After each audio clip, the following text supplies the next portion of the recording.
Olá, pessoal. Hoje nós falaremos a respeito do Papa na Idade Média. Número 1. O termo Papa, que em latim significa pai, foi inicialmente aplicado aos clérigos, depois aos bispos e, por último, só ao bispo romano. Então, o significado da palavra do termo Papa em latim é pai. Inicialmente, esse termo, esse título, isto é, o termo Papa, ele foi aplicado inicialmente aos clérigos, depois aos bispos e, por último, ele foi aplicado apenas ao bispo romano, ou seja, ao bispo de Roma.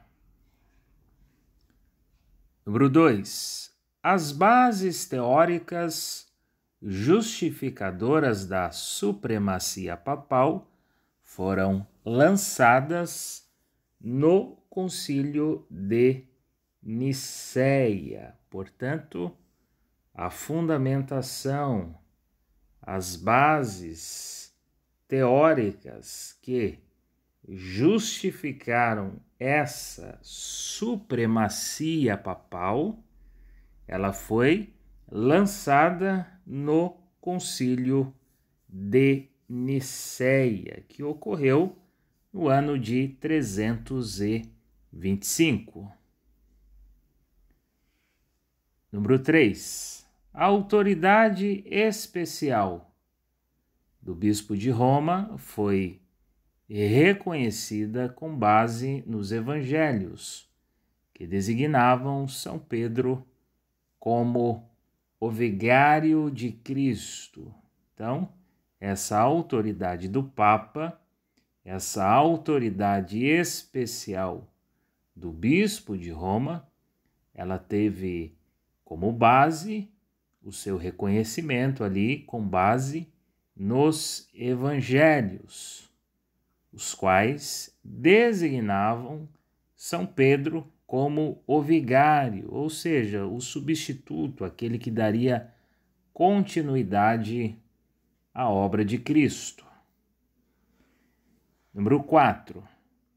Posteriormente, durante o pontificado de Gelásio I, que ocorreu entre 492 a 496, surgiu a tese dos dois gládios, segundo a qual o poder espiritual do papado deveria se sobrepor ao poder temporal de reis e imperadores. Então, durante o pontificado do Papa Gelásio I, surgiu essa tese. Qual tese? A tese dos dois gládios. Essa tese reconhecia, ela definia, pregava que o poder espiritual do Papa deveria se sobrepor, isto é, deveria estar acima do poder temporal de reis e imperadores. Então, essa tese reconheceu esse poder, essa autoridade do Papa acima da autoridade do poder de reis e imperadores. Número 5. O poder do papado se fortaleceu entre os séculos 9 e 10, com a desestruturação do Império Carolíngio. Portanto, o poder do Papa, ele apenas se fortalece lá nos séculos 9 10, quando ocorreu a desestruturação do Império Carolíngio. Número 6. O Papa Gregório VII, em 1073, restringiu o termo Papa ao bispo romano e ninguém mais. Então, foi o Papa Gregório VII, no ano de 1073, que definitivamente restringiu o uso do termo Papa apenas ao bispo de Roma, ao bispo romano. Então, houve essa restrição ao uso do termo Papa no ano de 1073, que foi realizada, essa restrição foi imposta, definida pelo Papa Gregório VII. Número 7. Até o século XI, o poder temporal influenciava a escolha do Papa. A isso se dava o nome de cesaropapismo. Então, até o século XI, esse poder temporal, ou seja, era o poder político, o poder exercido por reis e imperadores. Esse poder temporal, ele tinha influência na escolha, na nomeação do Papa.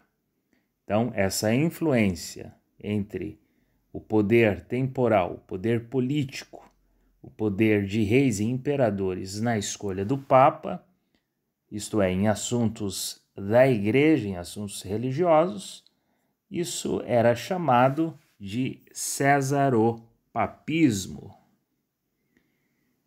Número 8. Antes do século XI, era comum imperadores e reis nomearem clérigos para os altos cargos eclesiásticos em seus reinos. Então, antes do século XI, imperadores e reis, eles tinham esse costume, essa tradição de nomear religiosos, clérigos, para exercerem altos cargos eclesiásticos da igreja nos seus reinos. Então, eles tinham essa influência, os reis e os imperadores, nos assuntos relacionados, nos assuntos concernentes à Igreja Católica. Então, essa influência era chamada, como nós já vimos, de cesaropapismo. Então,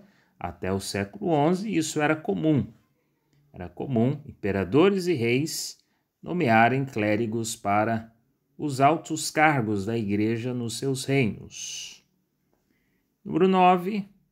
Depois de 1095, com a criação da Cúria da Igreja, órgão encarregado de sua administração central, um pequeno colégio de cardeais passou a eleger o Papa. Então, após o ano de 1095, onde foi criada a Cúria da Igreja, um pequeno colégio de cardeais passou a eleger o Papa.